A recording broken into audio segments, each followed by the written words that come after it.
अस्सलामु अलैकुम वरहमतुल्लाहि वबरकातुहू। आज की इस वीडियो के ज़रिए से हम आपके सामने नमाज के मुताल्लिक़ दो तीन ऐसे मसाइल पेश करने वाले हैं जो काफ़ी नमाज के दरमियान पेश आते हैं। हम आपकी इस वीडियो के ज़रिए से सही रहनुमाई फरमाएंगे कि ये मसाइल जो हमारे दरमियान पेश आते हैं, इस मौके पर अगर ये हमें पेश आ जाए नमाज की हालत में तो हमें क्या करना चाहिए। तो पहला मसला ये है कि अगर नमाज की हालत में हमारी टोपी गिर जाए, अगर नमाजी की टोपी गिर जाए तो क्या वो इस टोपी को नमाज की हालत में उठा सकता है या नमाज की हालत में उस टोपी को नहीं उठा सकता है। तो देखिए, इस मसले को समझने से पहले समझ लीजिए कि नमाज में अगर आदमी टोपी को उठाता है या कोई दूसरा काम करता है अपने हाथों के जरिए से या पाँव के जरिए से कुछ काम करता है तो इसको अमल कहा जाता है। यानी अमल यानी काम।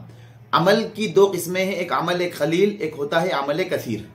अमल कलील और अमल कसीर की तारीफ यूं की गई है कि अमल कसीर उसको कहा जाता है कि दूर से देखने वाला शख्स ये महसूस कर ले इस नमाज पढ़ने वाले को, अगर ये कोई काम कर रहा है, कोई हरकत कर रहा है, कोई टोपी पहन रहा है या कोई और काम कर रहा है, कि दूर से देखने वाला शख्स ये महसूस कर ले कि ये शख्स नमाज में नहीं है, तो इसे कहा जाता है अमल कलील। और इस अमल कलील करने की वजह से नमाज फासिद हो जाती है, नमाज खराब हो जाती है। और अगर दूर से देखने वाला शख्स ये महसूस करे कि ये शख्स नमाज में है तो फिर इस मौके पर उसकी नमाज फासिद नहीं होती है। तो अगर किसी शख्स की टोपी गिर चुकी है और वो रुकू की हालत में है या क़याम की हालत में है, खड़ा हुआ है, तो क़याम की हालत में और रुकू की हालत में वो टोपी ना पहने, इसलिए कि अगर रुकू की हालत में वो टोपी उठाएगा या खड़ा हुआ है और वो टोपी को उठाने के लिए झुकेगा तो ये अमल कसीर पाया जाएगा। यानी कि ऐसा फेल पाया जाएगा कि ऐसा लगेगा दूसरे को कि ये शख्स नमाज में नहीं है, तो इससे नमाज ही फासिद हो जाएगी, नमाज ही खराब हो जाएगी।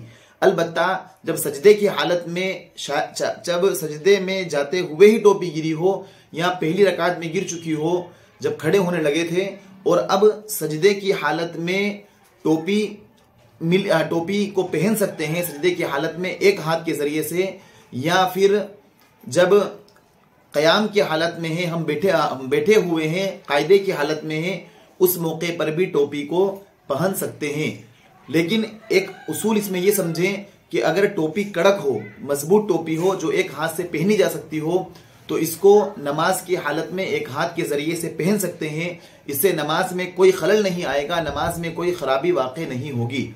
अलबत्ता अगर जाली की टोपी है तो इसको एक हाथ से पहनना बड़ा महाल है, एक हाथ से पहनना बहुत मुश्किल है, इसलिए उसको दो हाथों से पहनना ही पड़ता है। और नमाज की हालत में दो हाथों से पहनेगा तो नमाज फासिद हो जाएगी, यह अमल कसीर पाया जाएगा, इसकी वजह से नमाज फासिद हो जाएगी।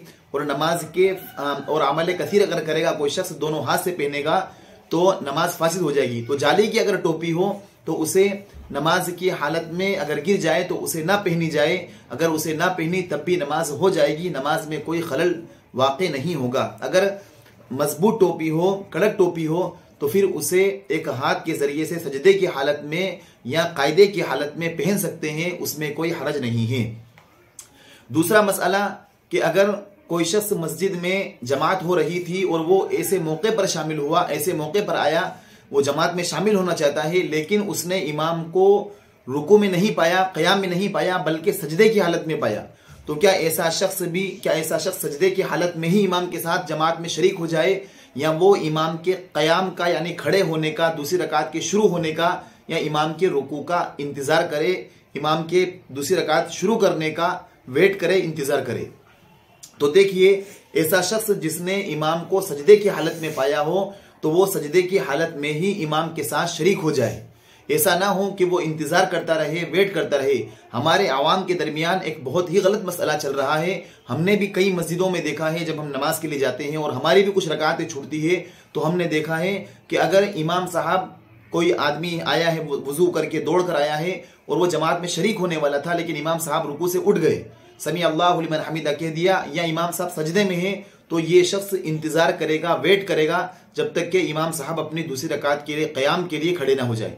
या ये मसला बिल्कुल गलत है और ये इस मसले को हमें छोड़ना चाहिए। बल्कि सही मसला ये है कि जिस हालत में हम इमाम को पाएं उसमें शरीक हो जाएं। अगर हमने इमाम को सजदे की हालत में पाया तो सजदे की हालत में शरीक हो जाएं। अगर हमने इमाम को समी अल्लाहु लिमन हमीदा जब इमाम ने कहा तो उस वक्त हम तकबीर तहरीमा कहते अल्लाहु अकबर कहते हुए उसमें शरीक हो जाएं। ऐसा ना हो कि हम इमाम के दूसरे क़याम का दूसरी रकात का इंतज़ार करें, इसलिए कि हो सकता है कि जिस सजदे में हम जाएं, जिस सजदे को हम छोड़ रहे हैं, उसी सजदे के अंदर हमारी मगफिरत, वो सजदा हमारी मगफिरत का जरिया हो। अल्लाह ताला ने उसी सजदे में हमारी मगफिरत रख दी हो। इसलिए इमाम को सही मसला ये है कि इमाम को जिस हालत में हम पाएं उसमें शरीक हो जाएं। ये इस मसले को हम छोड़ दें। ये हमारे दरमियान बहुत गलत मसला चल रहा है। काफ़ी मस्जिदों में आंखों से देखने में आया है कि हम वेट करते हैं इमाम साहब के दूसरी रकात का कि जब रकात शुरू करेंगे तब तक हम पीछे खड़े रहते हैं। ये बहुत गलत मसला हमारे दरमियान चल रहा है। सही मसला ये है कि हम इमाम को जिस हालत में पाएं उसमें शरीक हो जाएं।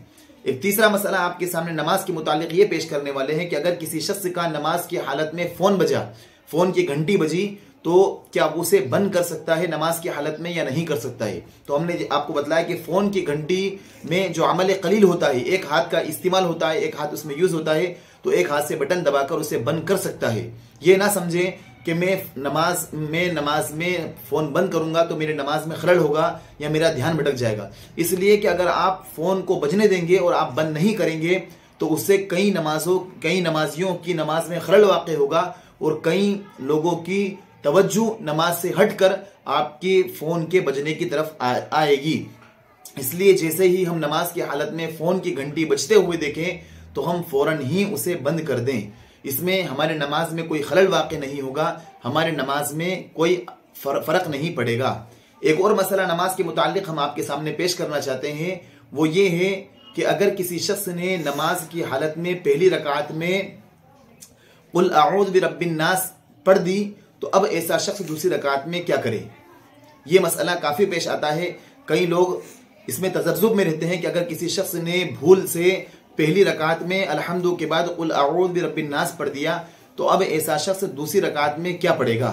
तो देखिए, पहले तो हमें अव्वलन ये काम नहीं करना चाहिए, बल्कि हमें अगर हम 4 रकात वाली नमाज सुन्नत पढ़ रहे हैं तो हमें कुल या अय्युहल काफिरून से या फिर अलम तरा से ऐसी कोई सूरतें लेना चाहिए। 2 रकात फर्ज पढ़ रहे हैं तो हमें पहली रकात में कुल अऊज़ु बिरब्बिल फलक या कुल हुवल्लाहु अहद या कोई और सूरत लेना चाहिए। लेकिन अगर किसी शख्स ने भूले से कुल अऊज़ु बिरब्बिन नास पढ़ दिया है पहली रकात में तो वो दूसरी रकात में अलम तरा लिइलाफि कुरैश पढ़ सकता है।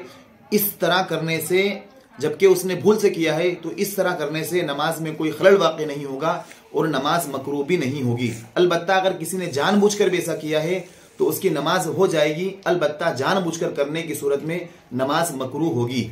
इसी तरीके से नमाज के मुताल्लिक़, नमाज के रिलेटेड हम आपको एक और मसला बतलाना चाहते हैं, वो ये है कि अगर नमाज की हालत में नमाज पढ़ने वाले ने पहली रकात में एक लंबी सूरत पढ़ दी, पहली रकात में छोटी सूरत पढ़ दी और दूसरी रकात में लंबी सूरत पढ़ दी, तो अगर किसी ने जानबूझकर ये किया है तो ये मकरूह है। मकरूह यानी नापसंदीदा, मकरूह यानी कि आपकी नमाज हो जाएगी, नमाज में कोई खलल वाक़ नहीं होगा, अलबत्ता गुनाह का खौफ होगा, गुनाह होगा। और लेकिन अगर किसी ने पहली रकात में छोटी सूरत पढ़ी, मसलन पहली रकात में 1-2 आयत पढ़ी और दूसरी रकात को लंबी कर दी, लंबी सूरत पढ़ी, तो ये इस तरह जानबूझकर करना ये मकरूह है। अलबत्ता किसी ने गलती से कर दिया तो इससे भी नमाज हो जाएगी, नमाज में कोई खलल वाक़ नहीं होगा। इसी तरीके से एक और मसला नमाज के मुताल्लिक़ ये है कि अगर किसी शख्स ने नमाज की हालत में तरतीब का लिहाज नहीं रखा, यानी कि पहली रकात में अलम तरा पढ़ लिया पहली रकात में और दूसरी रकात में वल आदियाति ज़बहा उसके बाद वाले पढ़ी, तो इससे भी नमाज हो जाएगी। अलबत्ता जानबूझकर करने की सूरत में नमाज मकरूह होगी। अलबत्ता गलती से ऐसा हो गया कि पहली रकात में अलम तरा पढ़ी और दूसरी रकात में वल आदियात पढ़ी या इन्ना अंज़लनाहु फी लैलतिल क़द्र पढ़ा, यानी वो इस तरीके से पढ़ रहा है कि पहले छोटी सूरत अलम तरा पढ़ रहा है और दूसरी में वल आदियात पढ़ रहा है, तो इस सूरत में जानबूझकर करने की सूरत में नमाज मकरूह होगी। अलबत्ता अगर गलती से ऐसा किया है तो नमाज में कोई खलल वाक़ नहीं होगा, नमाज में कोई असर नहीं पड़ेगा। ऐसा नहीं होगा कि नमाज में सजदा ऐसा हो करना पड़ेगा या नमाज ही दोहराना पड़ेगी, नमाज ही फासिद हो जाएगी, बल्कि इस तरह करना नमाज में मकरूह है। सजदा सहव उस मौके पर किया जाता है जबकि कोई वाजिब छूट जाए या कोई वाजिब छूट जाए, उस मौके पर सजदा सहव वाजिब होता है। और